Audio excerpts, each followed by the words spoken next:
জাতীয় থেকে আন্তর্জাতিক প্রান্তিক জনপদ থেকে নগর চারপাশে ঠিক কী ঘটছে এই মুহূর্তে তা নিয়ে আয়োজন এখন চারদিক। আপনাদের সঙ্গে আছি আমি মুন্নাফ রশিদ।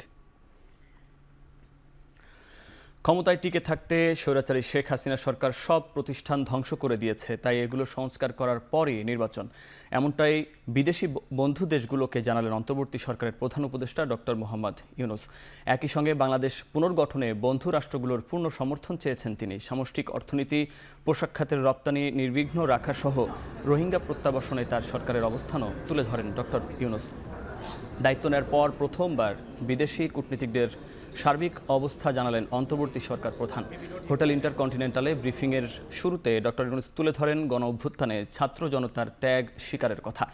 বলেন এটি বাংলাদেশের দ্বিতীয় স্বাধীনতা। প্রায় মিনিট 20-এর ব্রিফিংয়ে তিনি নতুন সরকারের নানা পরিকল্পনা তুলে ধরেন। পরে প্রেস সচিব ব্রিফিংয়ের বিস্তারিত তুলে ধরেন।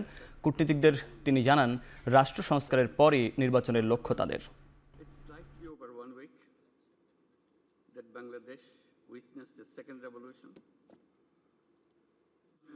It's slightly over 1 week that Bangladesh witnessed a second revolution.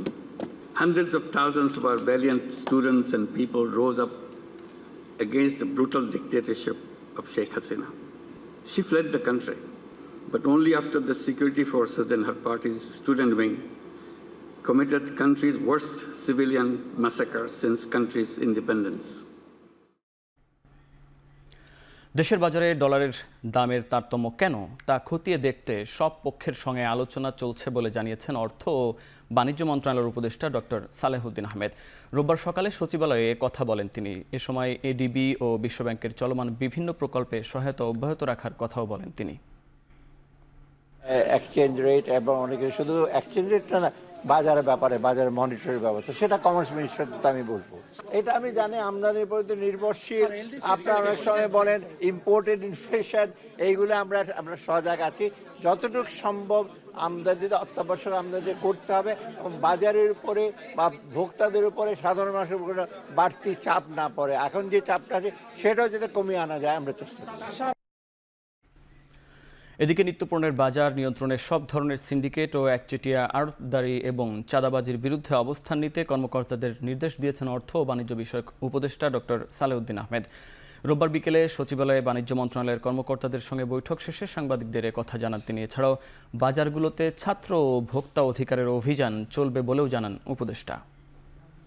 ভোক্তা অধিকার সংরক্ষণ আইনে তো তোমরা তো চেনো ওনাকে, ওনার চেহারা কোয়াইট ফ্যামিলিয়ার। ওনাকে বলা হয়েছে যে উনি যতটুকু করবেন, আর বাকি যদি কনস্টিটিউশনের বাইরে যদি স্টেপ নিতে হয়, মজুত করা, তারপরে আটকে রাখা, এইগুলি কিন্তু আমি বলছি এটা আপনারা ইসে করেন। আমি যথাযথ যারা আছে তাদের সাথে কথা বলবো। ওটা যেন কোনো কারণে চাঁদাবাজি, একচেটে ব্যবসা বা সেগুলো এতে করে লোকের ভোগান্তি শিকার যেন না করে। প্রাইভেট হোক, সরকার হোক, ইন্টারনাল হোক, আভ্যন্তরীণ ব্যবসা, এক্সটার্নাল হোক, এক্সপোর্ট ইম্পোর্ট, এটা ছাড়া একটা ইকোনমি চলতে পারে না। প্লাস এটা ছাড়া মানুষের কর্মসংস্থান হবে না এবং এটা ছাড়া মানুষের আয়ের সংস্থান হবে। এইটা হলো প্রথম নির্দেশনা, যে আপনারা এটা দেখবেন। মাছ, মাংস, দুধ ও ডিমের দাম কমিয়ে আনার বিষয়টি অগ্রাধিকার পাবে। এই জন্য উৎপাদন খরচ কমানোর দিকেও নজর দেওয়া হবে বলে জানিয়েছেন মৎস্য ও প্রাণী সম্পদ উপদেষ্টা ফরিদা আক্তার। রোববার দুপুরে সচিবালয়ে আরও বলেন এসব পণ্যের দাম কিভাবে কমানো যায়, কি ব্যবস্থা নেওয়া যায় সে বিষয়ে বাণিজ্য সহ অন্যান্য সংশ্লিষ্ট মন্ত্রণালয়ের সঙ্গে কথা বলে ব্যবস্থা নেওয়া হবে।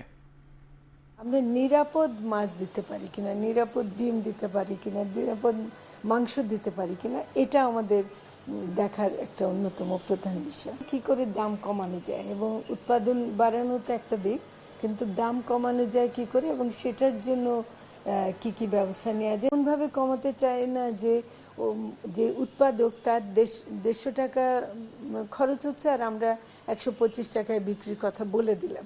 আসলে ওর উৎপাদন খরচটা কমাবার যে দিকগুলো আছে এগুলো কিন্তু খুব সরাসরি জড়িত এবং এইখানে কিন্তু কাজ করার আছে। নতুন শিক্ষাক্রম বাস্তবায়নযোগ্য নয় বলে মনে করছেন অন্তর্বর্তী সরকারের শিক্ষা উপদেষ্টা ডক্টর ওয়াহিদুদ্দিন মাহমুদ। রোববার সচিবালয়ে এক ব্রিফিংয়ে তিনি বলেন আগের শিক্ষাক্রমে ফিরে যাওয়ার চেষ্টা চলছে। রাজনীতিকরণ সবসময় খারাপ না, কিন্তু যেই ধরনের রাজনীতিকরণ এবং যেই ধরনের যে প্রশাসনিক ব্যবস্থা তৈরি হয়েছে সেখানে ছাত্র শিক্ষকদের শুধু দলীয়করণ না, তাদের সম্পর্কের অবনতি হয়েছে। শিক্ষা কার্যক্রম পাঠ্যক্রম তো উন্নত করতেই হবে, সময় বদলাচ্ছে, কিন্তু যেটা তৈরি করা হয়েছে এটা কি বাস্তবায়ন করা খুবই কঠিন বর্তমান পর্যায়ে আমাদের যে শিক্ষক আছে তা দিয়ে। নতুন শিক্ষাক্রমকে আমরা কার্যকর করা সম্ভব বলে আমি দেখছি না। স্বরাষ্ট্র মন্ত্রণালয়ের নতুন দায়িত্বপ্রাপ্ত উপদেষ্টা অবসরপ্রাপ্ত লেফটেন্যান্ট জেনারেল জাহাঙ্গীর আলম চৌধুরীকে গার্ড অব অনার প্রদান করেছে পুলিশ। রোববার সকালে সচিবালয়ের স্বরাষ্ট্র মন্ত্রণালয়ের সামনে গার্ড অব অনার প্রদান করা হয়। পরে স্বরাষ্ট্র উপদেষ্টা তার নিজ কার্যালয়ে বসেন। এ সময় মন্ত্রণালয়ের কর্মকর্তাদের সাথে মতবিনিময় করেন তিনি। স্বরাষ্ট্র মন্ত্রণালয়ের সাথে সাথে কৃষি মন্ত্রণালয়েরও দায়িত্ব পালন করবেন।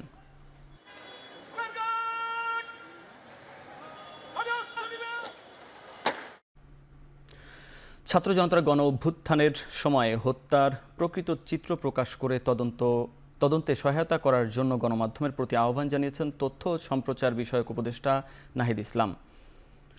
তথ্য মন্ত্রণালয়ের দায়িত্ব পাওয়ার পর রোববার সকালে সচিবালয়ে সাংবাদিকদের এই আহ্বান জানান তিনি। এ সময় সাংবাদিকদের মধ্যে দলবাজি না করে মানুষের জন্য নিরপেক্ষ সাংবাদিকতার চর্চা আহ্বান জানান উপদেষ্টা। অনেক ফুটেজ, অনেক তথ্য কিন্তু আপনাদের কাছে আছে, হয়তো আপনারা সেই সময় প্রকাশ করতে পারেননি। এই সময় কিন্তু এটা খুবই গুরুত্বপূর্ণ, কারণ তদন্ত চলবে, শুরু হয়ে গেছে বিভিন্ন ধরনের আন্তর্জাতিকভাবেও এবং দেশীয়ভাবেও বিচার প্রক্রিয়া শুরু হয়ে গিয়েছে। দলীয়করণ যাতে সাংবাদিকদের ভিতরে না দেখি, আমরা যাতে একটা নিরপেক্ষ জায়গায় জনগণের পক্ষে কথা বলতে পারি। সাগররণী হত্যাকাণ্ড সহ এই ধরনের যে হত্যাকাণ্ডগুলো হয়েছে, সাংবাদিকদের উপর নিপীড়ন হয়েছে, এই বিষয়গুলোর তদন্ত করতে হবে এবং সরকারের জায়গা থেকে যা ভূমিকা বা মন্ত্রণালয়ের জায়গা থেকে সেই ভূমিকাগুলো আমরা অবশ্যই পালন করব। নারী বিশ্বকাপ আয়োজনের চ্যালেঞ্জ নেবে বাংলাদেশ এবং ক্রীড়া ক্ষেত্রে বাংলাদেশকে এগিয়ে নিতে প্রয়োজনীয় পদক্ষেপ গ্রহণ করা হবে বলে জানিয়েছেন যুব ও ক্রীড়া মন্ত্রণালয়ের উপদেষ্টা আসিফ মাহমুদ। ক্রীড়াক্ষেত্রে দেশকে এগিয়ে নিতে যুব ও ক্রীড়া মন্ত্রণালয়ের প্রেস কনফারেন্সে উপদেষ্টা আসিফ মাহমুদ বলেছেন, খেলাধুলার মান উন্নয়নে বাংলাদেশ স্পোর্টস ইনস্টিটিউট গড়ে তোলা হবে। পাশাপাশি ক্রিকেট বোর্ডকে সঠিক প্রক্রিয়া অনুযায়ী ঢেলে সাজানো হবে। সেখানে পর্যায়ক্রমে অন্যান্য স্পোর্টস ফেডারেশনগুলোকেও রাজনীতিমুক্ত করার প্রত্যয় ব্যক্ত করেন ক্রীড়া উপদেষ্টা। এছাড়াও নারী বিশ্বকাপ আয়োজনের চ্যালেঞ্জ নেওয়ার কথাও জানিয়ে তিনি বলেন, আইসিসির সাথে বিশ্বকাপ নিয়ে আলোচনা চলমান রয়েছে।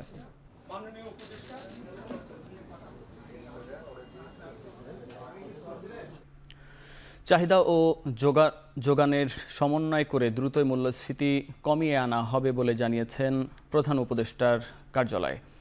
রোববার বিকেলে যমুনায় প্রধান উপদেষ্টা ডক্টর মোহাম্মদ ইউনূসের সঙ্গে বৈঠকে বসেন বাংলাদেশ ব্যাংকের governor doctor Ahsan H Mansur.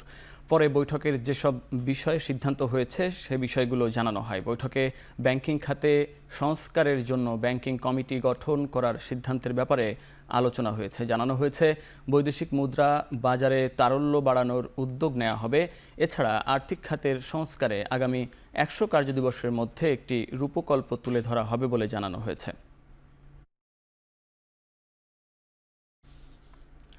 Bank খাতের অস্থিরতা কাটাতে সপ্তাহের শুরুতেই দফায় দফায় বৈঠক হয়েছে বাংলাদেশ ব্যাংকে।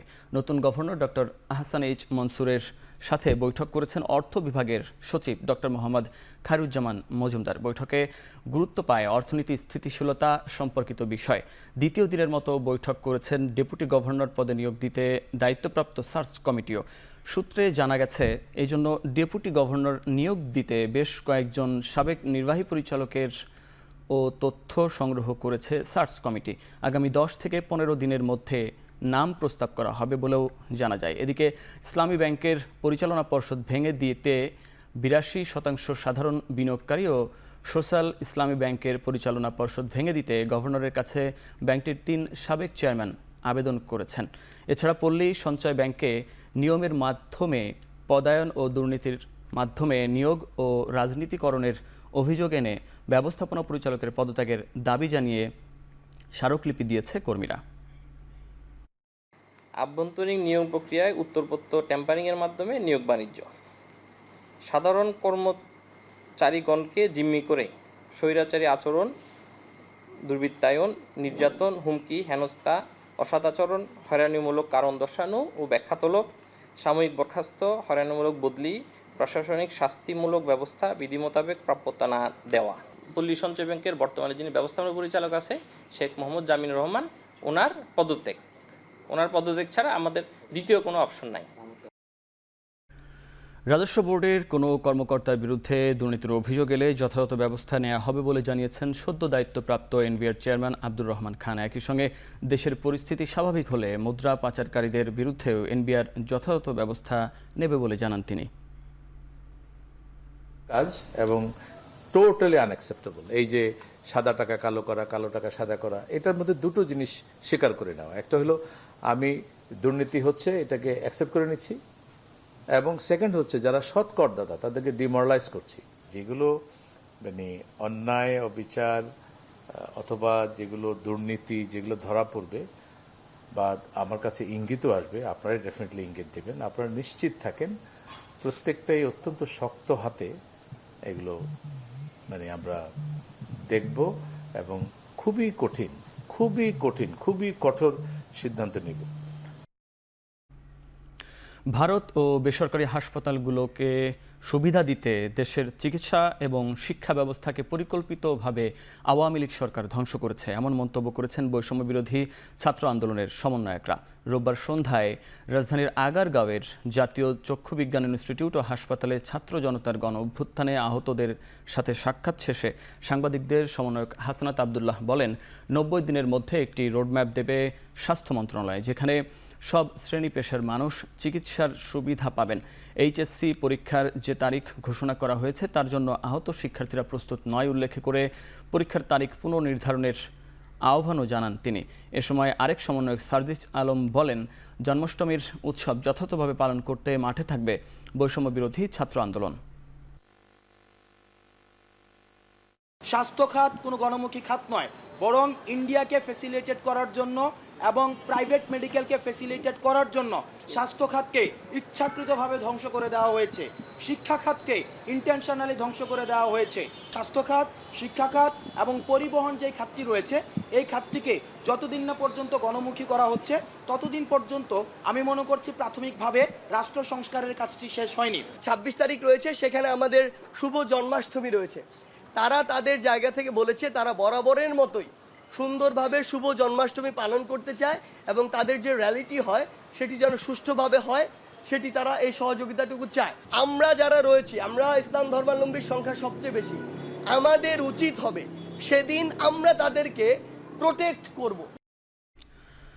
ছাত্র জনতার গণ অভ্যুত্থানে আহতদের চিকিৎসা ও শহীদ পরিবারকে সহায়তা দেওয়ার লক্ষ্যে বাংলাদেশ হেলথ অ্যান্ড ওয়েলবিং নামে মেডিকেল টিম গঠন করেছে বৈষম্য বিরোধী ছাত্র আন্দোলন।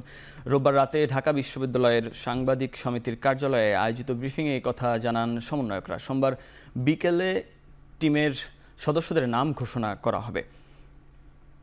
টু ফ্যাক্টর ভেরিফিকেশনের ভিতর দিয়ে যারা আহত হয়েছেন, যারা শহীদ হয়েছেন তাদের তালিকা প্রস্তুত এবং তাদেরকে সার্বিক যে সহযোগিতা বা সাপোর্টগুলো দেওয়া যায় সে ব্যাপারে একটা সিদ্ধান্তে আসা গেছে এবং নাহিদা বুশরা প্রধান থেকে আগামীকালের মধ্যে একটা মেডিকেল টিমের ফর্মাল ঘোষণা আপনাদের কাছে আমরা নিয়ে আসব। যারা আহত হয়েছেন, যারা নিহত হয়েছেন, তাদের সকলের পরিবার, তারা সকলেই যেন সরকারের পক্ষ থেকে কোনো প্রকার কালক্ষেপণ এবং কোনো প্রকার টালবাহানা বা দেরি ছাড়াই তারা যেন সুস্থভাবে সুন্দরভাবে সরকারি সাপোর্টটা পান, সেটা এনশিওর করাই হবে এই মেডিকেল টিমের প্রধানতম দায়িত্ব।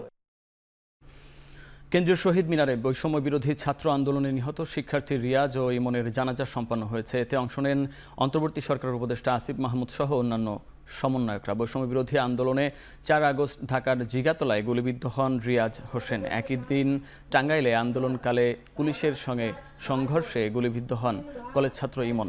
2 সপ্তাহ ঢাকা মেডিকেল কলেজ হাসপাতালে চিকিৎসাধীন থাকার পর মৃত্যুবরণ করেন 2 কলেজ শিক্ষার্থী। রোববার দুপুরে শহীদ মিনারে তাদের জানাজা পড়ান ডাকসুর সাবেক সমাজসেবক সম্পাদক। এ সময় সমন্বয়করা বলেন, আহত এবং নিহতদের পাশে থাকবে বৈষম্য বিরোধী ছাত্র আন্দোলন।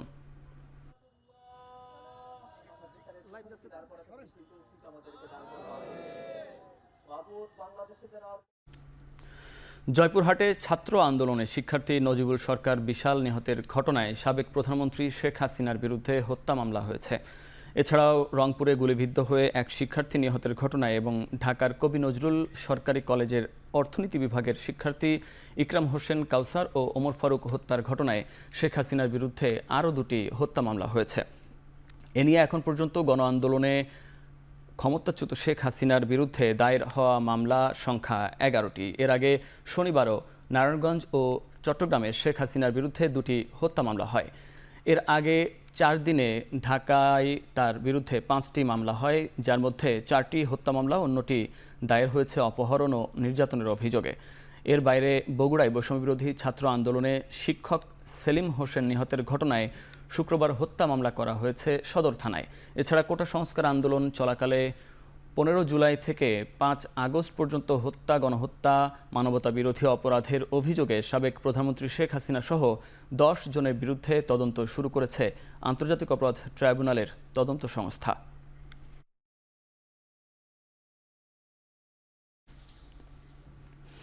ক্ষমতার অপব্যবহার, জালিয়াতি, বিশ্বাস ভঙ্গ ও শেখ হাসিনা সরকারকে অনৈতিক সুবিধা দেওয়ার অভিযোগে সাবেক প্রধান বিচারপতি ABM খায়রুল হকের বিরুদ্ধে ফৌজদারি মামলার আবেদন করেছেন ঢাকা জজ কোর্টের আইনজীবী অ্যাডভোকেট ইমরুল হাসান। রোববার ঢাকার চিফ মেট্রোপলিটন ম্যাজিস্ট্রেট আদালতের বিচারক দিলরুবা আফরোজ তিথির আদালতে এ আবেদনটি করা হয়। আদালত আবেদনটি গ্রহণ করে পরে আদেশ দিবেন বলে জানান।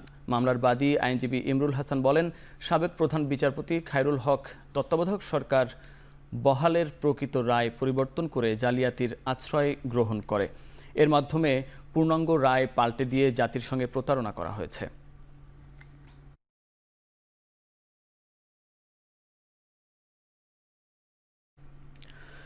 সাবেক প্রধানমন্ত্রী ও বিএনপির চেয়ারপারসন বেগম খালেদা জিয়াকে চিকিৎসার জন্য বিদেশে নেওয়ার সিদ্ধান্ত হলেও এখনও দিন তারিখ চূড়ান্ত হয়নি। বিএনপির স্থায়ী কমিটির সদস্য ডাক্তার AZM জাহিদ হোসেন বলেন, খালেদা জিয়ার শারীরিক অবস্থা ও চিকিৎসায় সর্বোচ্চ গুরুত্ব দেওয়া হচ্ছে।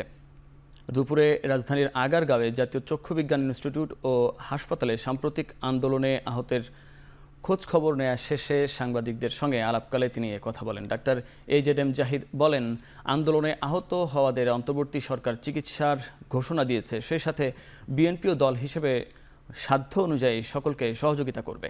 ক্ষমতা টিকিয়ে রাখতে আওয়ামী লীগ সরকারের দমন পীড়ন লজ্জাজনক মন্তব্য করে তিনি বলেন, দেশে এর আগে মানুষের মাথায় গুলি করার এমন নজির নেই। বেগম খালেদা জিয়া অসুস্থ, তারপরে আমি আজকে আসার সময় ওনাকে বললাম, যেমন উনি বললো যে যাও এবং চিকিৎসার ব্যাপারে আমাদের যা যা করণীয় আমাদের সামর্থ্য অনুযায়ী আমাদের দল সে অনুযায়ী তাদেরকে সহযোগিতা করবে। এটা তুমি আমার পক্ষ থেকে সবাইকে বলবা। এটি একটি প্রক্রিয়ার মধ্যে আছে, এখন পর্যন্ত দেশ এবং কোন প্রতিষ্ঠান এটি ফাইনালাইজ হয় নাই, কাজে এটি হয়তো খুব সহসা হবে, বাট এখন পর্যন্ত এটা নিয়ে মন্তব্য করার সময় আসে নাই। এখন চারদিকে নিচ্ছি ছোট্ট একটা বিরতি, ফিরছি কিছুক্ষণ পর।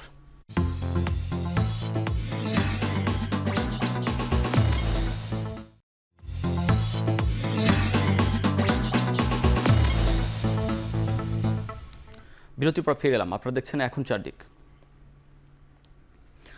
দীর্ঘ 1 মাস পরে দেশের মাধ্যমিক ও উচ্চ মাধ্যমিক পর্যায়ের শিক্ষা প্রতিষ্ঠান শুরু হলো পুরোদমে শ্রেণী কার্যক্রম।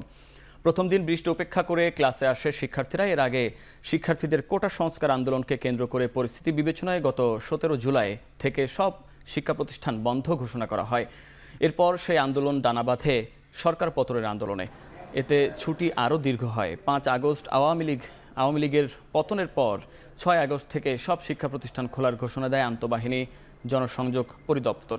এরপর থেকে শিক্ষা প্রতিষ্ঠানগুলোয় অন্যান্য কার্যক্রম চললেও ক্লাস ও পরীক্ষা বন্ধ ছিল। আন্দোলনে অনেক রক্ষ আর সহপাঠীর জীবনের বিনিময়ে যে বিজয়, তা নিয়েই নতুন করে ক্লাসে ফিরে নতুন উদ্যমে পড়াশোনা আবার শুরু করার কথা বলেছেন শিক্ষার্থীরা।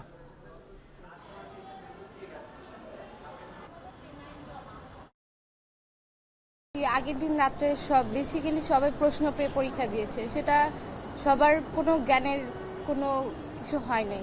আমরা চাই এরকমভাবে পরীক্ষা হোক যেটা সবার জ্ঞানের ভিত্তিতে পরীক্ষা দিতে পারে। We are feeling so much over the moon কাজ আমরা একসাথে অনেক দিন পর একসাথে হয়েছে। দেশটাকে আবার নতুন করে স্বাধীন করে পেলাম, তারপর স্কুলে আসাটা আসলে খুব ভালো। নতুন করে ক্লাসে আসলাম, আবার আমাদের টিচারদের সাথে দেখা হয়েছে, আমাদের ক্লাসমেটদের সাথে দেখা হয়েছে, এটা খুবই ভালো লাগতেছে যে আমরা নতুন করে আবার পড়াশোনা শুরু করতে পারবো। এক লাফে প্রায় ৩,০০০ টাকা বাড়ল প্রতি ভরি স্বর্ণের দাম। এতে প্রতি ভরি স্বর্ণ সোমবার থেকে বিক্রি হবে দেশের ইতিহাসে সর্বোচ্চ দামে। হলমার্ক করা ২২ ক্যারেট প্রতি ভরি স্বর্ণের দাম ১,২২,৯৮৫ টাকা নির্ধারণ করেছে বাজুস। রোববার সন্ধ্যায় প্রেস বিজ্ঞপ্তিতে নতুন এ দাম জানায় Bangladesh jewellers association BAJUS. ২১ carat প্রতি ভরি স্বর্ণের দাম নির্ধারণ করা হয়েছে ১,১৭,৩৯৮ টাকা, ১৮ ক্যারেট প্রতি ভরি ১,৬২৫ টাকা। এর আগে জুলাইয়ে প্রতি ভরি ভালো মানের স্বর্ণের দাম নির্ধারিত হয় সর্বোচ্চ ১,২০,০০০ টাকা। এ দফায় সর্বোচ্চ বাড়ল ২,৯০৪ টাকা।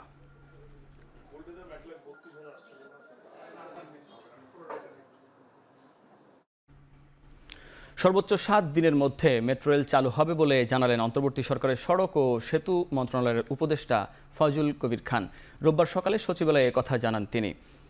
গত ১৮ জুলাই বিকেল থেকে বন্ধ রাখা হয় মেট্রো রেল চলাচল। ছাত্র জনতার আন্দোলনের সময় নিরাপত্তাজনিত কারণ দেখিয়ে মেট্রো রেল চলাচল বন্ধ হয়। এর মধ্যে কেটে গেছে ৩০ দিন। রাজনৈতিক পট পরিবর্তনের পর অন্তর্বর্তী সরকার দায়িত্ব নেয়। ঘোষণা দেওয়া হয় ১৭ আগস্ট থেকে চলবে মেট্রো রেল, কিন্তু আগের দিন জানানো হয় কারিগরি পরীক্ষা শেষ না হওয়ায় চালু করা যাচ্ছে না এই গণপরিবহনটি। এমন প্রেক্ষাপটে মেট্রো রেল চালুর নতুন সিদ্ধান্তের কথা জানালেন সড়ক উপদেষ্টা। ওই যে লাইন টাইনগুলো একটু চেক করতে তো ২-৩ দিন ৪ দিন সময় লাগবে, এবং উনি এটা আমাদেরকে দিয়েছেন যে এটা ৭ দিনের মধ্যে আমরা চালু করার চেষ্টা করব। এবং আমি এবং সচিব আমরা নিজেরা যে আপনাদেরকেও আমরা আমন্ত্রণ জানাবো, আমরা এটা ইনশাল্লাহ চালু করব। লন্ডন ভিত্তিক শিপিং বিষয়ক সবচেয়ে পুরাতন সংবাদ মাধ্যম লয়েডস লিস্টে ব্যস্ত বন্দরের তালিকায় চট্টগ্রাম বন্দরের অবস্থার পরিবর্তন হয়নি। লয়েডস লিস্টের প্রকাশিত প্রতিবেদন অনুসারে বিশ্বের ১০০টি বন্দরের মধ্যে চট্টগ্রাম বন্দরের অবস্থান এবারও ৬৭তম। বিশ্বের বন্দরগুলোর কন্টেইনার পরিবহনের সংখ্যা হিসেব করে শীর্ষ ১০০টি বন্দরের তালিকা করে সংবাদ মাধ্যমটি। ২০২৪ সালের প্রতিবেদন অনুযায়ী গেল ২০২৩ সালে চট্টগ্রাম বন্দরে কন্টেইনার পরিবহন কমেছে প্রায় ২.৯%। এ সময় চট্টগ্রাম বন্দর কন্টেইনার হ্যান্ডেলিং করে ৩০,৫০,০০০ TEUs। তালিকার শীর্ষে রয়েছে চীনের সাংহাই বন্দর, দ্বিতীয় অবস্থানে আছে সিঙ্গাপুর ও তৃতীয় অবস্থানে চীনের নিংবো বন্দর। তৃতীয় থেকে ষষ্ঠ অবস্থান ধরে রেখেছে চীনের ৬টি বন্দর।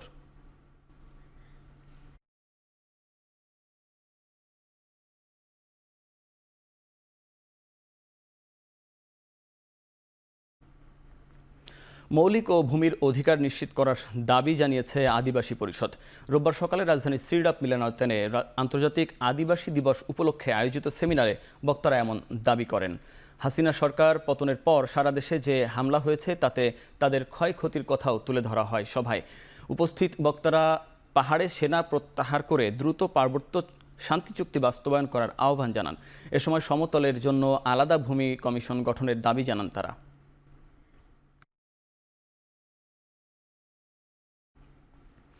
আন্তর্জাতিক অপরাধ ট্রাইব্যুনালে মিথ্যা ও বানোয়াট মামলা দিয়ে হয়রানির শিকার পরিবার ও ভুক্তভোগীরা মানববন্ধন করেছেন।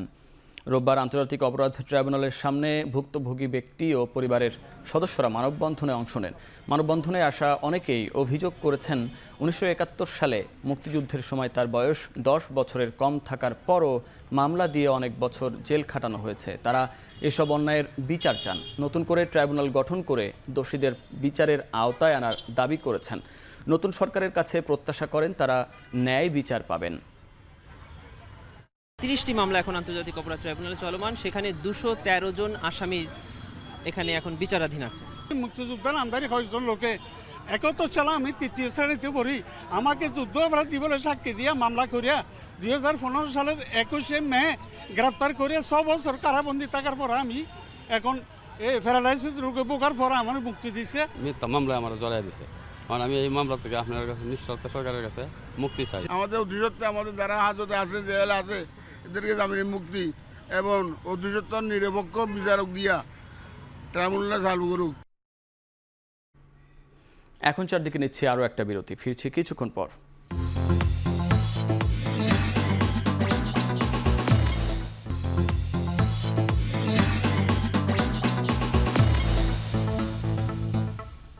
বিরতির পর ফিরে এলাম, আপনারা দেখছেন এখন চারদিক। নরসিংদীতে আলাদা স্থানে অভিযান চালিয়ে জেলা কারাগার থেকে লুট হওয়া একটি শটগান ও একটি রাইফেল সহ মোট 5টি অস্ত্র ও 26 রাউন্ড গুলি উদ্ধার করেছে সেনাবাহিনী। এ নিয়ে জেলা কারাগার থেকে লুট হওয়া 85টি অস্ত্রের মধ্যে 52টি অস্ত্র উদ্ধার করা হলো। দুপুরে নরসিংদী ক্যাম্পে 28 ইস্ট বেঙ্গল সেনাবাহিনীর লেফটেন্যান্ট কর্নেল মোহাম্মদ ফাহিম মাহবুব এসব উদ্ধার করা অস্ত্র ও গুলি জেলা পুলিশের কাছে হস্তান্তর করেন। সেনাবাহিনী জানায়, গতকাল জেলার চিনিশপুর গ্রামে অভিযান চালিয়ে জেলা কারাগার থেকে লুট হওয়া একটি শটগান ও একটি রাইফেল উদ্ধার করা হয়। অন্যদিকে গত 11 আগস্ট রায়পুরা উপজেলার মেথিকান্দা গ্রামে একদল ডাকাতের কাছ থেকে 3টি একনলা বন্দুক উদ্ধার করা হয়। মুন্সিগঞ্জ সদর থানা ও ফাঁড়ি থেকে লুট হওয়া 140টি আগ্নেয়াস্ত্র ও 3,934 রাউন্ড গুলিসহ বিভিন্ন সরঞ্জামাদি উদ্ধারের পর পুলিশের কাছে হস্তান্তর করেছে সেনাবাহিনী। অন্যদিকে টঙ্গিবাড়ি থানা থেকেও লুট হওয়া 79 আগ্নেয়াস্ত্র ও 3,891 রাউন্ড গুলিসহ বিভিন্ন সরঞ্জামাদি উদ্ধারের পর পুলিশের কাছে হস্তান্তর করেছে সেনাবাহিনী। রোববার সকাল 11টার দিকে মুন্সিগঞ্জ শহরের সার্কিট হাউজের আর্মি ক্যাম্পে আনুষ্ঠানিকভাবে উদ্ধার করা গোলাবারুদ হস্তান্তর করেন সেনাবাহিনীর 19 বীরের পিএসসি অধিনায়ক লেফটেন্যান্ট কর্নেল জুবায়ের মোহাম্মদ খালেদ হোসেন। এ সময় পুলিশের পক্ষে রাইফেল, পিস্তল ও শটগান সহ লুণ্ঠিত বিভিন্ন আগ্নেয়াস্ত্র, গোলাবারুদ এবং সরঞ্জাম বুঝে নেন মুন্সিগঞ্জের পুলিশ সুপার আসলাম খান। রাজশাহীর ভদ্রা এলাকা থেকে পরিত্যক্ত অবস্থায় ব্যাগ ভর্তি টাকা উদ্ধার করেছে শিক্ষার্থীরা। পরে উদ্ধারকৃত টাকা পুলিশ ও বিভাগীয় প্রশাসনের কাছে হস্তান্তর করেন তারা। শিক্ষার্থীরা জানায়, রোববার ভোররাতে নগরীর ভদ্রা এলাকায় রাত্রিকালীন টহল শেষে বাসায় ফিরছিলেন তারা। এ সময় পরিত্যক্ত টাকা বাজারের ব্যাগ দেখতে পান তারা। পরে সন্দেহ হলে যাচাই করতে গিয়ে সেখানে ব্যাগ ভর্তি টাকার বান্ডেল পান তারা। পরে শিক্ষার্থীরা ব্যাগ ভর্তি টাকা নিয়ে যান বোয়ালিয়া থানায়। সেখানে পুলিশ, সেনাবাহিনী ও ম্যাজিস্ট্রেটের উপস্থিতিতে উদ্ধারকৃত টাকা গণনা করা হয়। এ সময় ব্যাগে 17,92,000 টাকা ও 2 ইঞ্চি আকারের একটি সোনালী কাপ পাওয়া যায়। পুলিশ ও বিভাগীয় প্রশাসন জানিয়েছে, উদ্ধারকৃত টাকা ও সোনালী কাপটি পরীক্ষা নিরীক্ষা করে আদালতের নির্দেশে রাষ্ট্রীয় কোষাগারে জমা করা হবে।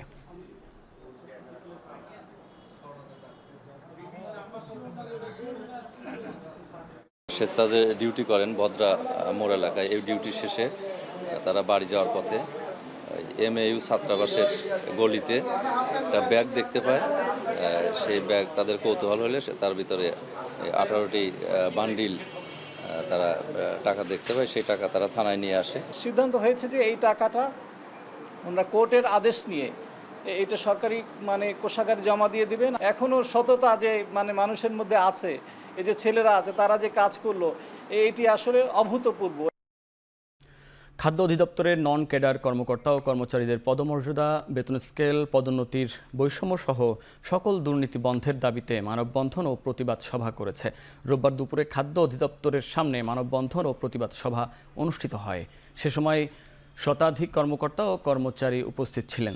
তারা 9 দফা দাবি জানিয়েছেন। তারা বলেন, খাদ্য অধিদপ্তরকে রাজনৈতিক প্রভাব মুক্ত করতে হবে। এছাড়া মেধা যোগ্যতার ভিত্তিতে পদোন্নয়ন করতে হবে। গত 16 বছরে বিভিন্ন বৈষম্যের শিকার হয়েছেন বলে জানান তারা। পদমর্যাদা, পদোন্নতির ক্ষেত্রে বিভিন্ন ক্ষেত্রে বৈষম্য, অন্যান্য মন্ত্রণালয়ের মতো বৈষম্য তৈরি করা হয়েছে।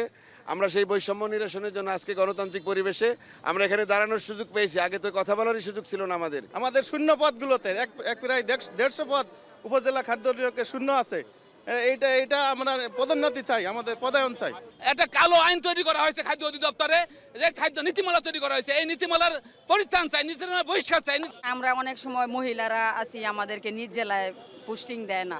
তো মহিলারা চাকরি করতে গেলে বা পুরুষদেরও অনেক সময় নিজ জেলায় পোস্টিং দরকার হয়, তাদের উপরে বাবা মা বার্ডেন থাকে, ফ্যামিলি নিয়ে থাকতে হয়। তো আমাদেরকে যদি নিজ জেলায় পদায়ন করা হয়, আমরা সরকারের দায় দায়িত্ব স্বতঃস্ফূর্তভাবে পালন করতে পারবো। তথ্য আপা প্রকল্প ও আইজিএ প্রকল্পের কর্মীদের চাকরি স্থায়ী করার দাবিতে প্রধান উপদেষ্টার বাসভবন যমুনার সামনে রাস্তা আটকে সকালে অবস্থান ধর্মঘট করেছে প্রকল্প সংশ্লিষ্টরা। রোববার সকাল থেকেই রেনেসা সড়ক আটকে অবস্থান ধর্মঘট শুরু করেন তারা। 4 ঘন্টা প্রধান ফটক আটকে ধর্মঘটের অন্তর্বর্তী সরকার প্রধান সরকারি বাসভবনে অবস্থান করছিলেন। তাদের দাবি, চাকরি স্থায়ী না করা হলে তারা রাস্তা থেকে ফিরবেন না। গ্রামীণ পিছিয়ে পড়া নারীদের ইন্টারনেট সেবা থেকে শুরু করে উদ্যোক্তা তৈরির কাজ করতেন এই 2 প্রকল্পের কর্মীরা। সাথে সামাজিক সচেতনতা সৃষ্টি করে বাল্যবিবাহ, ইফটিজিং এর মতো অপরাধ দমনে কাজ করেছে এই কর্মীরা।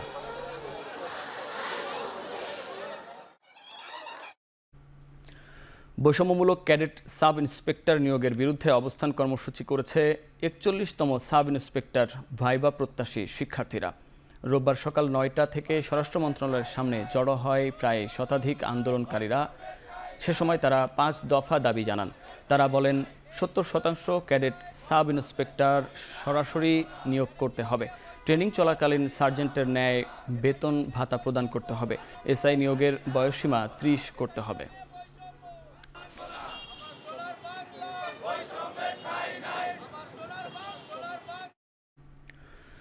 সাভারে অবস্থিত ঢাকা রপ্তানি প্রক্রিয়াকরণ অঞ্চলের পুরাতন ডিইপিজেডের সামনে বিক্ষোভ করেছেন ডিইপিজেডে চাকরি প্রত্যাশীরা। সকাল থেকে ডিইপিজেডের সামনে নবীনগর থেকে চন্দ্রা মহাসড়ক অবরোধ করে বিক্ষোভ করেন তারা।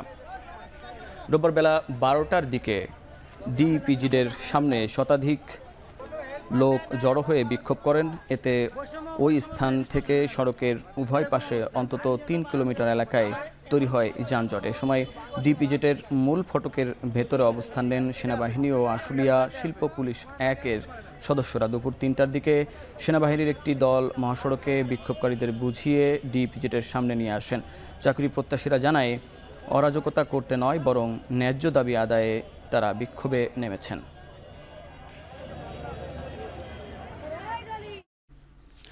ভারতের পশ্চিমবঙ্গের আরজি কর হাসপাতালে চিকিৎসককে ধর্ষণ ও হত্যার প্রতিবাদে নরসিংদীতে মানববন্ধন করা হয়েছে। রোববার বিকেলে নরসিংদী প্রেস ক্লাবের সামনে জেলার বিভিন্ন বিদ্যাপীঠের শিক্ষক ও শিক্ষার্থীরা এ মানববন্ধনে অংশগ্রহণ করেন। মানববন্ধনকারীরা জানান, বাংলাদেশের তনু, মিতু, সাগররুনি হত্যাসহ সকল অমীমাংসিত হত্যাকাণ্ডের দ্রুত বিচার করতে হবে।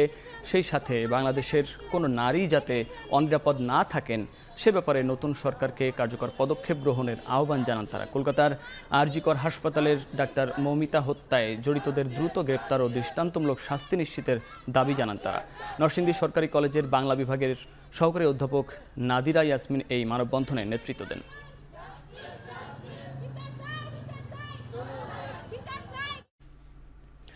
রাজনৈতিক ও ধর্মীয় সহিংসতা পরিহার করে শান্তি সম্প্রীতি প্রতিষ্ঠার আহ্বানে ব্রাহ্মণবাড়িয়ায় মানববন্ধন করেছে।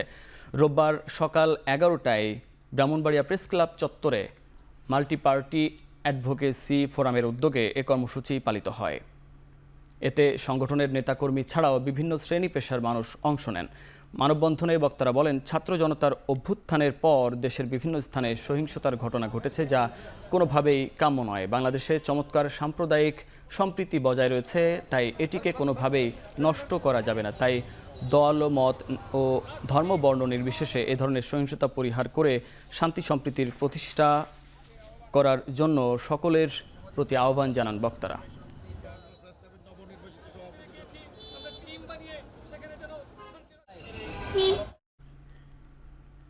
চলমান পরিস্থিতিতে অবৈধভাবে অনুপ্রবেশ ঠেকাতে হিলি সীমান্তে বাড়ানো হয়েছে বিজিবির টহল। একই সঙ্গে বাড়ানো হয়েছে গোয়েন্দা নজরদারি।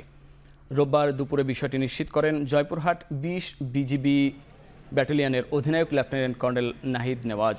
তিনি জানান, বেশ কিছুদিন ধরে সীমান্ত এলাকায় বিজিবির নজরদারির পাশাপাশি টহল বাড়ানো হয়েছে। এছাড়াও নজর রাখছে গোয়েন্দা সংস্থাগুলো। এদিকে চেকপোস্টে কয়েক দফা যাচাই বাছাই শেষে যাত্রীদের ছাড়ছে ইমিগ্রেশন পুলিশ ও বিজিবির সদস্যরা। হিলি চেকপোস্ট যেটা আছে, হিলি আইসিপি, সেখানে যারা পাসপোর্টধারী যাত্রী আছেন, আমরা সেখানে অতিরিক্ত নজরদারি আছে, আমাদের জনবল বৃদ্ধি সহ আমাদের গোয়েন্দা নজরদারি আছে। অবৈধভাবে আমাদের পার্শ্ববর্তী দেশে গমনাগমনের ক্ষেত্রে আমাদের নিশ্চিত নিরাপত্তা আমরা নিশ্চিত করে আসছি। জাহাঙ্গীরনগর বিশ্ববিদ্যালয়ে পালন করা হয়েছে নাট্যাচার্য সেলিম আল দ্বীনের ৭৫তম জন্মজয়ন্তী। এ উপলক্ষে রোববার সকালে বিশ্ববিদ্যালয়ের পুরাতন কলা ভবন থেকে র্যালি করে নাটক ও নাট্যতত্ত্ব বিভাগ।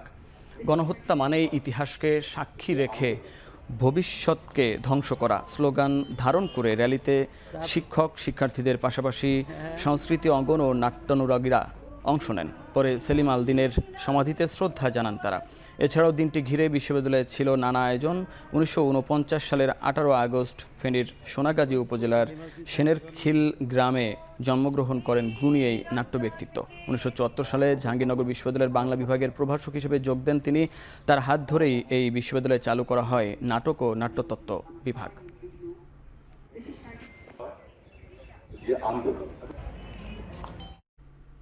এখন চারদিকে নিচ্ছি আরও একটা বিরতি, ফিরছি কিছুক্ষণ পর।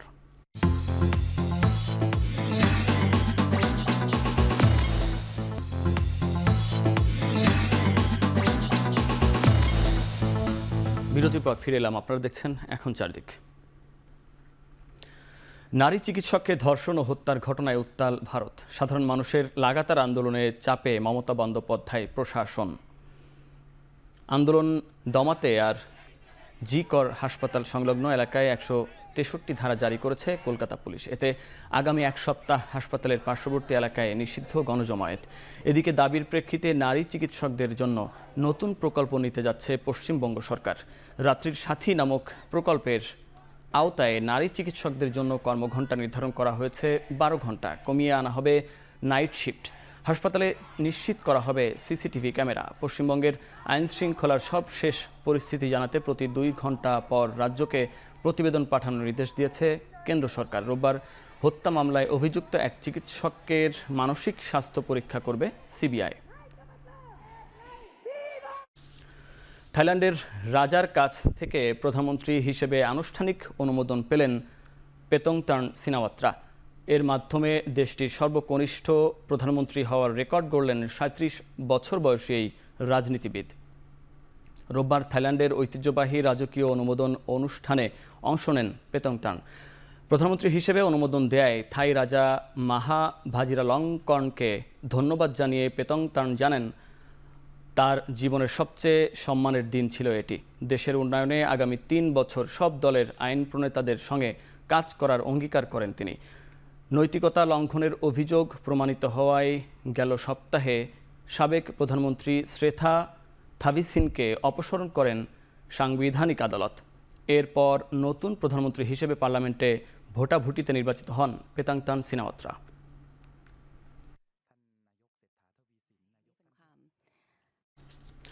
আফ্রিকায় লাফিয়ে বাড়ছে মাঙ্কিপক্সে আক্রান্ত রোগী ও প্রাণহানির সংখ্যা।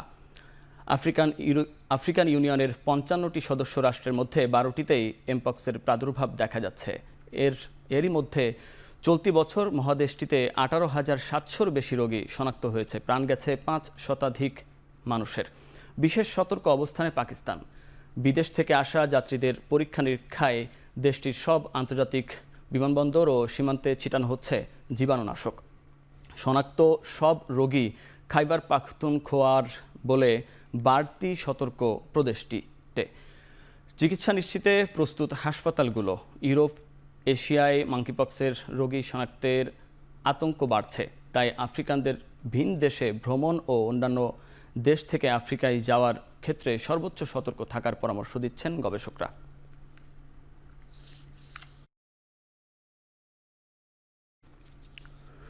ভেনেজুয়েলার নির্বাচনী ফলাফল বাতিলের দাবিতে চলমান বিক্ষোভ ছড়িয়ে পড়েছে ইউরোপ, আমেরিকা সহ বিভিন্ন দেশে। সরকার বিরোধী আন্দোলনে উত্তাল হয়ে উঠেছে রাজধানী সহ ভেনেজুয়েলার বিভিন্ন শহর। গত ২৮ জুলাই অনুষ্ঠিত প্রেসিডেন্ট নির্বাচনে নিকোলাস মাদুরোকে বিজয়ী ঘোষণা করে দেশটির নির্বাচন কমিশন ৫২% ভোট পেয়ে তৃতীয়বারের মতো ক্ষমতায় আসেন তিনি। নির্বাচনের ফলাফল প্রত্যাখ্যান করে কারচুপির অভিযোগ এনে আন্দোলনে নামে বিরোধী দল। তাদের দাবি 83% ভোট গণনায় বিরোধী প্রার্থী এডমন্ডো গঞ্জালেস পেয়েছেন 67% ভোট। 3 সপ্তাহ ধরে চলমান এই আন্দোলনে যোগ দিয়েছে মেক্সিকো, কলম্বিয়া, আর্জেন্টিনা সহ ইউরোপ ও আমেরিকার বিভিন্ন দেশ।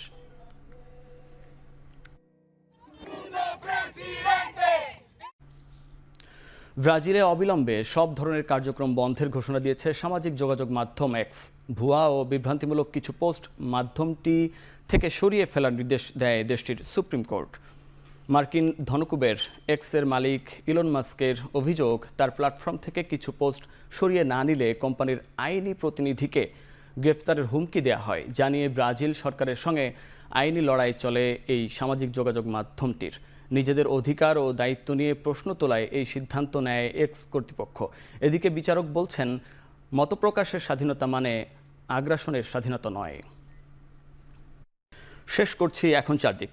এখন টেলিভিশন ওয়েবসাইটে দেখতে ভিজিট করুন www.এখন.tv এবং ফেসবুকে দেখতে ভিজিট করুন facebook.com/tv.echontv এবং ইউটিউবে দেখতে ভিজিট করুন youtube.com/c/echontv।